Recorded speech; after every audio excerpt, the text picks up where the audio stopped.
सभी भाइयों और बहनों को मेरा राम राम।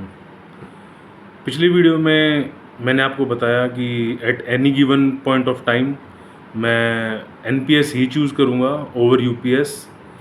अब मान लीजिए आपने एनपीएस चूज़ किया और आज आप रिटायर हो गए हैं और आपको मिला है एक लमसम अमाउंट। मान लिया वो आपको मिला है 1 करोड़ का लमसम अमाउंट। अब उस अमाउंट का आप क्या करेंगे?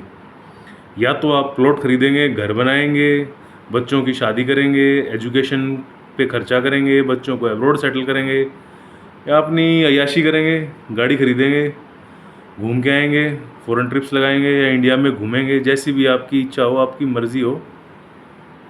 और लेकिन अगर आपने अभी तक डिसाइड नहीं किया है कि आप क्या करने वाले हैं उस पैसे का, अपने रिटायरमेंट लमसम का, तो मेरे ख्याल से ये वीडियो आपके लिए बहुत ज़्यादा उपयोगी हो सकती है। तो वैसे भी जैसे अगर आपने डिसाइड भी कर रखा है कि आपको प्लॉट लेना है, तो आप जानते हैं ना कि एक अच्छी डील मिलने में टाइम लग सकता है। 1 महीना, 2 महीना, 6 महीना, साल भर तक लग सकता है। घर बनाने चलेंगे तो ऐसा नहीं है कि आप पहले दिन जाएंगे और सीधा 1 करोड़ रुपए ठेकेदार को दे देंगे कि भाई ये ले 1 करोड़ रुपए और मेरा घर ऐसा दिखना चाहिए, ऐसा बना दो। या बच्चों को अब्रॉड सेटल करना है, या एजुकेशन पे खर्चा करना है, शादी करनी है, बच्चे की शादी करनी है, दूल्हा दुल्हन मिल नहीं रही है, आप रिटायर हो गए हैं, तो ऐसा नहीं है ना कि आप पैसा निकाल के सूटकेस में डाल के बैठ जाएंगे कि अब तो शादी करके ही मानूंगा बच्चे की। तो ऐसा नहीं है कि आपको ना थोड़ा टाइम लगता है कई बार। आप रिटायर हुए, आपको लमसम मिला, आपके पास अमाउंट आ गया, अब लेकिन जो आपने सोच रखा है ना वो काम करने में आपको थोड़ा समय लग रहा है। तो उस थोड़े समय के लिए आप उस पैसे का क्या करते हैं, वो भी भाई और बहनों बहुत इम्पोर्टेंट चीज़ है। क्योंकि जब मुद्दा करोड़ों में जाता है ना, जब आपकी अमाउंट करोड़ों में है, तो 1% का मतलब भी 1 लाख रुपये होता है सीधा सीधा। अब ऐसे केस में आप क्या करेंगे? या तो आप एफडी करा देंगे उसकी। अब आपको तो पता ही है भाई, 1 करोड़ की एफडी कराओगे आप। ये तो मैंने एक नॉमिनल अमाउंट लिया है, 1 करोड़। ऐसा नहीं है कि आपको 1 करोड़ मिलेगा, हो सकता है 6-7 करोड़, 10 करोड़, 15 करोड़ भी मिल जाएं लमसम इन एनपीएस। नॉमिनल अमाउंट मानिए 1 करोड़, अगर आपको मिला 1 करोड़ रुपया, और जो आपने टारगेट सोचा है उस अमाउंट का यूज़ करने का, उसमें लग रहा है टाइम। आपके पास कुछ ऑप्शंस हैं। या तो आप उसे अपने सेविंग बैंक अकाउंट में रखेंगे, जो कि आजकल रेट ऑफ इंटरेस्ट शायद 3% भी ठीक से नहीं है। दूसरा, आप एफडी कराएंगे। अब एफडी आपको पता ही है 6% रुला रुला के दे रहा है। हो सकता है आप उस टाइम सीनियर सिटीज़न हो जाएंगे तो 0.25 या 0.5% का आपको एक्स्ट्रा मिल जाए, इतना ही है, इससे ज़्यादा नहीं है। और रिस्क, अगर आप सोच रहे हैं कि एफडी पूरी तरह रिस्क फ्री है, तो ऐसा भी नहीं है। आप जानते ही हैं 5 लाख तक का इंश्योर्ड होता है अमाउंट एफडी में। और भाई सेविंग अकाउंट में तो बुरा हाल है, आपको पूरा आइडिया है। अच्छा, एक बात और, एफडी के बारे में एक अनोखी चीज़ बताता हूँ, आपके होश उड़ा दूँ। होता क्या है, अगर आपने कराई एफडी 2 साल की, और 2 साल की एफडी पे ब्याज मिल रहा है 10%, मान लिया 1 साल की पे मिल रहा है 8%, और आपने कराई 2 साल की एफडी, लेकिन आपको तुड़वानी पड़ गई 1.5 साल में। तो बैंक वाले क्या बोलते हैं कि आपको 1% पेनल्टी लगेगी आपकी। अब फॉर योर सरप्राइज मैं आपको बताऊं, 1.5 साल में जो आपकी पेनल्टी लगेगी ना, वो 10% से 1% कम, यानी 9% नहीं मिलेगी आपको। ये बहुत सारे भाई और बहनों को डाउट होता है कि 1% अगर पेनल्टी भी लगी तो भी क्या नुकसान है, 1 साल वाली से तो ज़्यादा ही है। ऐसा नहीं होता है, क्योंकि आपने 2 साल की तुड़वा ली एफडी और 2 साल से पहले तुड़वा ली, तो आपका जो रेट ऑफ इंटरेस्ट आपका जो लगेगा ना, जो आपको मिलेगा, वो मिलेगा उससे जस्ट पहले वाली का। अगर 2 साल से पहले वाली जो एफडी थी, 2 साल से कम टाइम की जो एफडी थी, वो मान लिया 1 साल की थी, और आपने 2 साल से पहले तोड़वा ली एफडी, तो आपका जो रेट ऑफ इंटरेस्ट है ना, वो 8% पे मिलेगा 1.5 साल के लिए। और उस 8% पे 1% की पेनल्टी लगेगी, यानी 7%। तो एफडी में ये भी लोचा है, अगर आपको एकदम से रिक्वायरमेंट आ गई तो जो पेनल्टी लगेगी ना 1% की, वो मिनिमम साइड वाली पे लगेगी। भाई और बहनों, बैंक आपको अमीर बनाने के लिए नहीं बैठे हैं, बैंक खुद अमीर बनने के लिए बैठे हैं। तो एफडी में जोड़ रहेगा, हमेशा रहेगा, और सेविंग बैंक का। और इसके अलावा कोई भी स्कीम है, चाहे वो पोस्ट ऑफिस की हो, चाहे वो बैंक की हो, चाहे किसी और एनबीएफसी की हो, सब में लॉक इन पीरियड है, सब में लॉक इन पीरियड है। आप अमाउंट को ऐसे टाइम पास के लिए या कुछ थोड़े टाइम के लिए पार्क नहीं कर सकते, वो आपको नहीं करने देंगे, वो लॉक इन लगा देंगे आपके पास। अब ऐसे में ना एक बेहतरीन आइडिया देता हूँ आपको, वो है डेट फंड।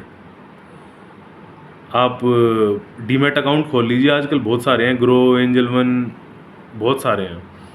डेट फंड में जाइए, डेट फंड में अपना सारा पैसा आप पार्क कर सकते हैं। और डेट फंड की खासियत क्या है कि वो ना, जितना स्टॉक मार्केट गिरता है ना, उतना डेट फंड ऊपर उठता है।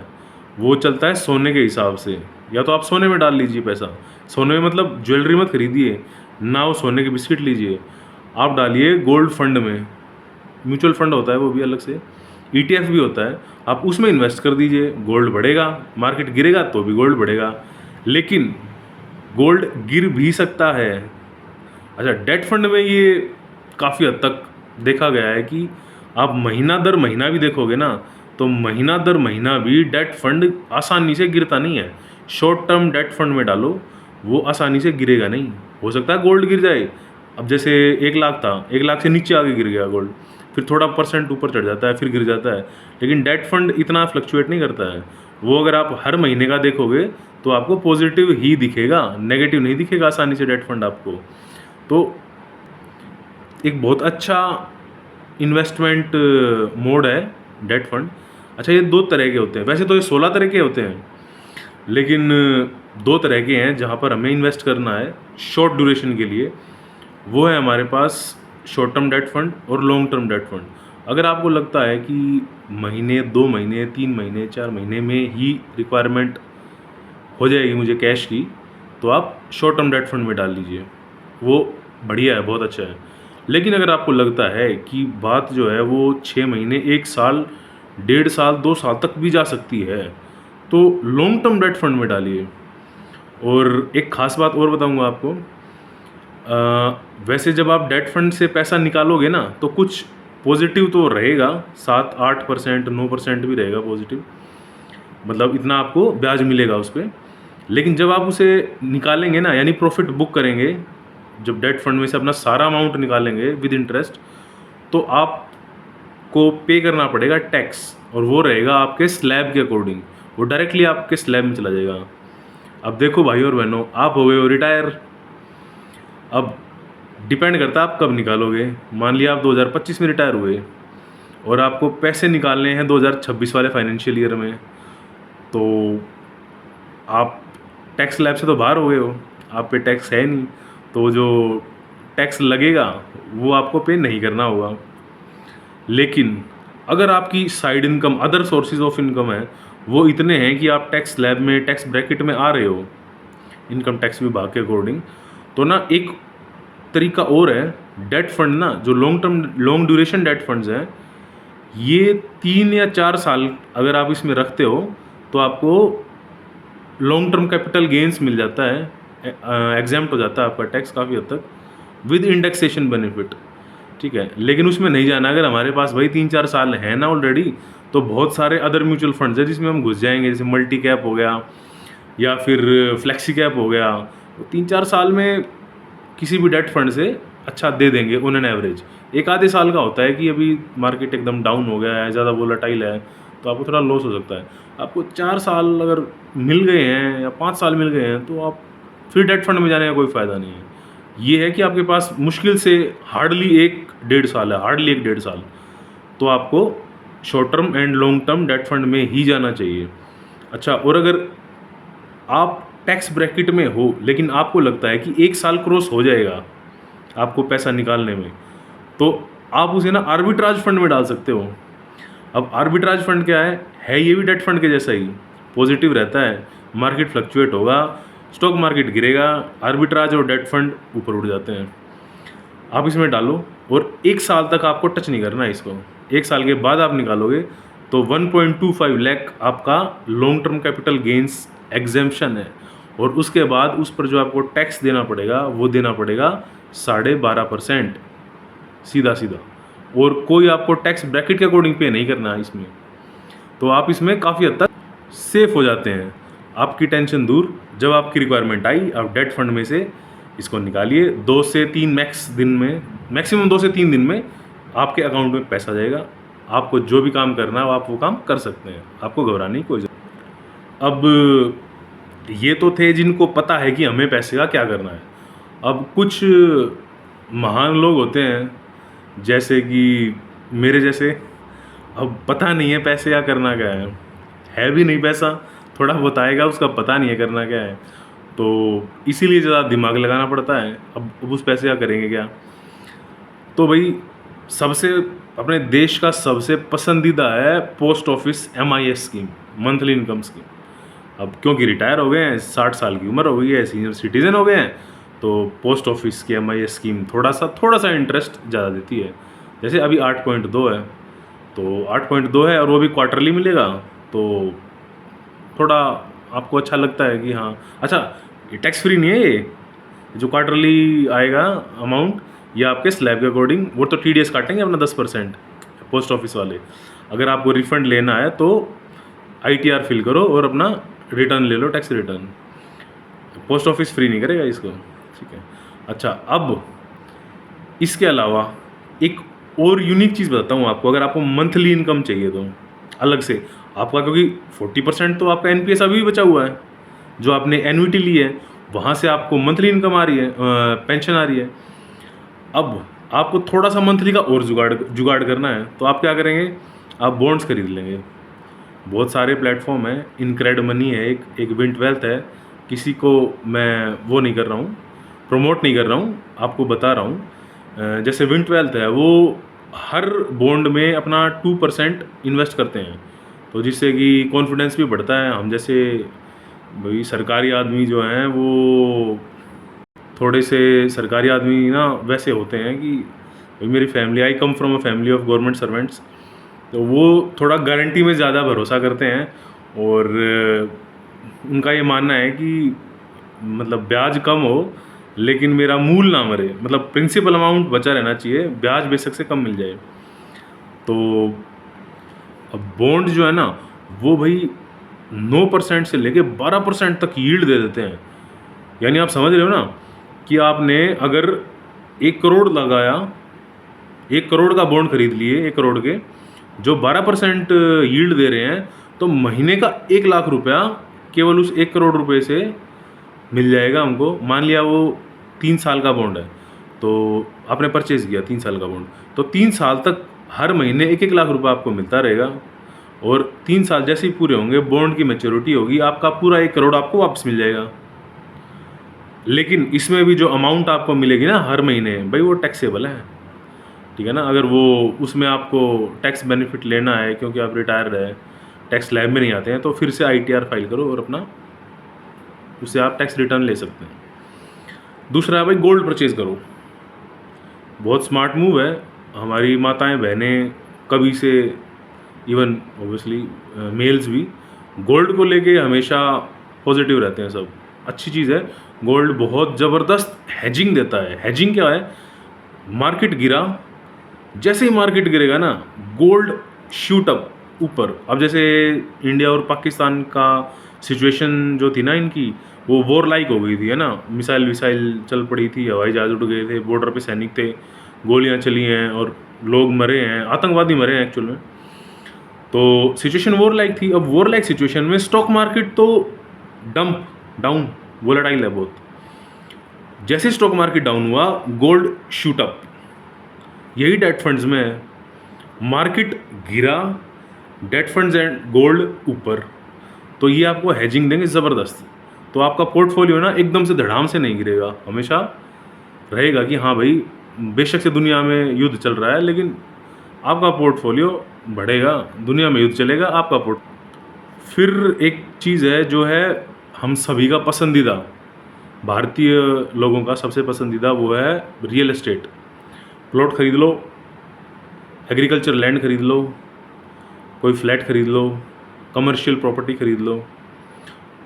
जो अगर आपको रेगुलर इनकम दे सकता है तो वो परचेज़ कर लो, वरना अपना ज़मीन के बारे में तो एक बात कही जाती है कि भाई झगड़ा झूठा और कब्जा सच्चा। यानी जो आपकी है वो आपकी है, रियल एसेट है, टेंजिबल एसेट। आपने कभी स्टॉक्स को, म्यूचुअल फंड को, सब इलेक्ट्रॉनिक करेंसी आपने टच नहीं किया है। पैसे आपके अकाउंट में हैं, आप वो आजकल वो आ रहा है ना, यूपीआई करो और पैसे डिजिट्स हैं, आए और चले गए, आपके हाथ में कैश नहीं है अभी। लेकिन प्रॉपर्टी क्या है, प्रॉपर्टी आप जाके बैठ सकते हो अपने प्लॉट में चेयर डाल के और आराम से बैठ सकते हो कि हाँ ये मेरी प्रॉपर्टी है। ये है फिजिकल एसेट भाई, जो कि मतलब आपको सेटिस्फैक्शन दे। अब उसके बाद आता है जो मेरा तो बहुत ज़्यादा फेवरेट है भाई, वो है म्यूचुअल फंड्स। भाई एक बात मैंने सीखी है, जो काम मुझे नहीं आता ना, थोड़े से पैसे देके ऐसे इंसान से काम करा लो जो उस काम में एक्सपर्ट हो, बिल्कुल ज़बरदस्त एक्सपर्ट हो। मैं या तो उस काम को सीखूं। अब एक बंदा है, वो उस काम को पिछले 20 साल से कर रहा है, वो पूरी तरह से उसका पैशन यही है और उसके दिमाग में यही चल रहा है और ट्रेनिंग उसने इसी के लिए है और सारा दिन इसी का काम कर रहा है, इसी पे रिसर्च कर रहा है।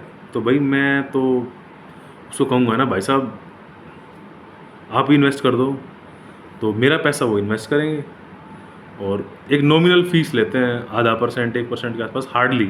अच्छा, प्रॉफिट का नहीं, आपके टोटल पोर्टफोलियो का 1 करोड़ रुपए अगर आपने इन्वेस्ट कर दिया और 1% अगर फीस है तो साल का 1 लाख रुपया वो ले लेंगे। अब चाहे वो परफॉर्म करें या ना करें, ये भी कंडीशन है। ऐसा नहीं है कि वो परफॉर्म कर रहे हैं तो ही पैसा मिलेगा उसको, ना ना ना, वो उसकी फ़ीस है, अपनी फ़ीस वो निकालेगा भाई। अब ये तो रिस्क फैक्टर इसमें है, थोड़ा सा बढ़ता है, लेकिन अभी तक की परफॉर्मेंस जो रही है ना, वो बहुत ज़बरदस्त रही है, ज़बरदस्त। 1% क्या, अगर वो जो आज तक की परफॉर्मेंस रही है, अगर वो 2% भी निकाल लेते ना, तो भी आप और किसी भी इंस्ट्रूमेंट से आगे निकल जाते हैं। ना उसको एफडी बीट कर पाएगी, ना उसको पीपीएफ बीट कर पाएगा, कुछ बीट नहीं कर पाएगा उसको। लेकिन 0.5 से 1% है। अच्छा, और सेबी का बहुत स्ट्रिक्ट कंप्लायंस है इस पे। ऐसा नहीं है कि म्यूचुअल फंड अपनी मर्जी से कुछ भी शो कर देंगे, ना ना ना ना, स्ट्रिक्ट कंप्लायंस है, वो रूल्स और लॉज है वो उनको मानने पड़ेंगे और they are bound by it. अच्छा, एक और खास बात है, आपने स्टॉक परचेज कर लिया, कंपनी डीलिस्ट हो गई है, कंपनी बंद हो गई है, चाहे आपने बना रखे हो उसमें 1000 करोड़ रुपए, वो आपके डीमैट अकाउंट में सिर्फ शो करेंगे, आप निकाल नहीं सकते हैं। लेकिन अगर म्यूचुअल फंड कंपनी, मान लिया आज जैसे कोई छोटी कोई भी कंपनी का नाम ले लो, मनु लाइफ या कोई भी कंपनी है, XYZ कंपनी ले लो यार, XYZ कंपनी का एक म्यूचुअल फंड है और वो कंपनी बंद हो गई, तो म्यूचुअल फंड बंद नहीं होगा, वो म्यूचुअल फंड जो है ना वो किसी और कंपनी को दे दिया जाएगा या किसी और में मर्ज कर दिया जाएगा, वो बंद नहीं होगा। आपके पैसे नहीं भरेंगे, पैसे आपको मिलेंगे, आपके पैसे हैं। इस चीज़ का मेक श्योर किया है गवर्नमेंट ने और ये सेबी नहीं मिलके इन्होंने, और ये इनके कैम्प्स वैम्स ये दे आर फुल्ली एक्टिव, तो घबराने की तो कोई बात ही नहीं है। अच्छा, और इसमें भी ऐसा नहीं है कि किसी भी म्यूचुअल फंड में डाल दो। अब मेरे जो पसंदीदा है ना भाई, वो है flexi cap, multi cap, hybrid, debt hybrid, conservative hybrid, aggressive hybrid, इतने सारे फंड हैं। अब मेरा पर्सनल मानना है कि आप मल्टी कैप में ले लो, एक फ्लेक्सी कैप ले लो। फ्लेक्सी कैप में से पराग पारिक है, अगेन प्रमोशन नहीं कर रहा हूँ, बेस्ट, बेहतरीन, पिछले 10 साल में 19-20% रिटर्न, ईयरली रिटर्न दे रहा है। और वो तो ऐसा फ्लेक्सी कैप फंड है जो इंडिया में इन्वेस्ट करता है, स्टॉक मार्केट में भी करता है,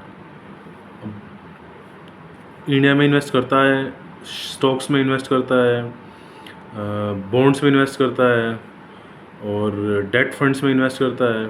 इंडिया में करता है, अब्रॉड भी करता है, यूएस के डेट्स भी ले रखे हैं इसने और यूएस स्टॉक मार्केट में इन्वेस्ट करता है। तो बहुत ज़्यादा डाइवर्सिफाइड है और दे आर एक्सीलेंट पीपल। उनका मतलब एसेट अंडर मैनेजमेंट जो है ना वो 1 लाख करोड़ से ऊपर जा चुका है, तो दे आर वेरी गुड, मतलब मेरे को बहुत अच्छे लगे वो।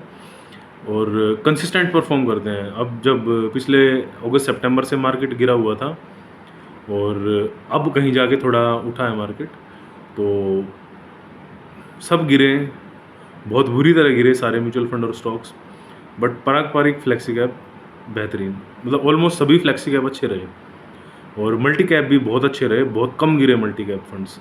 और उसके बाद दोबारा से रॉकेट म्यूचुअल फंड्स तो फिर रॉकेट हो गए हैं। तो थोड़ी शांति रख के म्यूचुअल फंड में थोड़ा धैर्य रख के और म्यूचुअल फंड में इन्वेस्ट करेंगे तो बहुत बढ़िया रिटर्न आपको मिलता है। और आपकी जो रिटायरमेंट कॉर्पस है ना, अगर वो इमीडिएट यूज़ की नहीं है ना, तो उसे भाई फ्लेक्सी कैप फंड्स में या मल्टी कैप फंड्स में ज़रूर डाल के रखो, ज़रूर डाल के रखो, बहुत बढ़िया रिटर्न देते हैं। पैसा आपका काफ़ी हद तक सेफ रहता है। और अगर आपके पास 3 4 5 साल है ना, तो उनको बिल्कुल बेझिझक होकर इसमें डालो, मल्टी कैप और फ्लेक्सी कैप फंड्स में, और आपकी वेल्थ बहुत ज़बरदस्त ग्रो करेगी। क्योंकि अगर एक साल 20% दे दिया ना, तो 1 करोड़ पे 20 लाख होता है एक साल का। आपसे खर्च नहीं होगा सरकारी कर्मचारी से, इवन नॉन सरकारी से भी अगर अय्याशियाँ नहीं करें ना आप, तो आपसे पैसा खर्च नहीं होगा। 20 लाख रुपए बहुत होते हैं साल के, वो भी एक रिटायर्ड पर्सन के लिए। जो मैंने लास्ट वीडियो में बताया था कि रिटायर्ड हैं तो बहुत ज़्यादा खर्चा नहीं होगा, आप ज़्यादा उल्टी सीधी हरकतें अय्याशियाँ नहीं कर पाएंगे। उस टाइम पे 20 लाख रुपए आपके लिए बहुत होंगे। आप अपने पोते पोतियों, नाती नातियों, बच्चों के लिए हर साल एडिशनली कुछ कर सकते हैं। और खुद तो आप एंजॉय कर ही सकते हैं। आपका मन कर रहा है, आप अब्रॉड घूमने चले गए, तो अपने रिटायरमेंट कॉर्पस को बहुत ही समझदारी से और इंटेलिजेंटली और ऐसे इंसान को दें जो इंसान उसको बेहतरीन तरीके से यूज़ करना जानता हो, उसको ग्रो करके दे, आपको रिस्क फ्री ग्रो करके दे। वैसे रिस्क फ्री कुछ होता नहीं है, बट मिनिमम रिस्क पे मैक्सिमम रिटर्न दे आपको। तो अब इस वीडियो को यहीं अंत करते हैं। अब कुछ लोगों को लगेगा कि स्टॉक मार्केट में क्यों डलवा रहा है यार पैसा, म्यूचुअल फंड तो बहुत रिस्की हैं और बहुत वोलाटाइल है, मेरा पैसा डूब गया तो, कम हो गया तो, बता दिया डूबेगा तो नहीं म्यूचुअल फंड में, कम हो गया तो हो सकता है कम, बिल्कुल हो सकता है, रिस्क है ये आपके पास, आपको रिस्क रहेगा इस चीज़ का। लेकिन मैं बता रहा हूँ ना, अगर आपके पास 4 5 साल हैं, आपको उस पैसे को फ्रीक्वेंटली टच नहीं करना है, आपका यूज़ नहीं है, तो उस पैसे को म्यूचुअल फंड में ज़रूर डालें। Flexi cap, multi cap, hybrid funds, balance advantage funds, इनमें ज़रूर डालें। बहुत ज़बरदस्त रिटर्न है और काफ़ी हद तक आपका अमाउंट सेफ रहेगा। चलिए आज की इस वीडियो को यहीं अंत करते हैं। अब कुछ लोगों को डाउट होगा ना कि यार म्यूचुअल स्टॉक मार्केट में हमें इन्वेस्ट करवा रहे हो, डर लगता है। अब मैं आपको ना नेक्स्ट वीडियो बनाऊंगा और जो अगली वीडियो बनाऊंगा ना, उसमें ना आपको मैं बताऊंगा कि आपको स्टॉक मार्केट में इन्वेस्ट क्यों करना चाहिए म्यूचुअल फंड के थ्रू ही। क्योंकि आज के टाइम में अगर आप स्टॉक मार्केट में इन्वेस्ट नहीं कर रहे हैं ना, तो याद रखना लोग रॉकेट पे बैठ के चांद पे चले जाएंगे और आप ना यहीं बैठे रह जाएंगे भाई। सच में बहुत ज़बरदस्त है। और पूरा देश, इवन आपकी सरकार जो है ना, सरकार वो बिजनेसमैन को चाहती है कि वो ग्रो करे। और चलिए मैं नेक्स्ट वीडियो में पक्का ये बनाऊंगा कि स्टॉक मार्केट में इन्वेस्ट क्यों करना चाहिए। ओके जी, राम राम।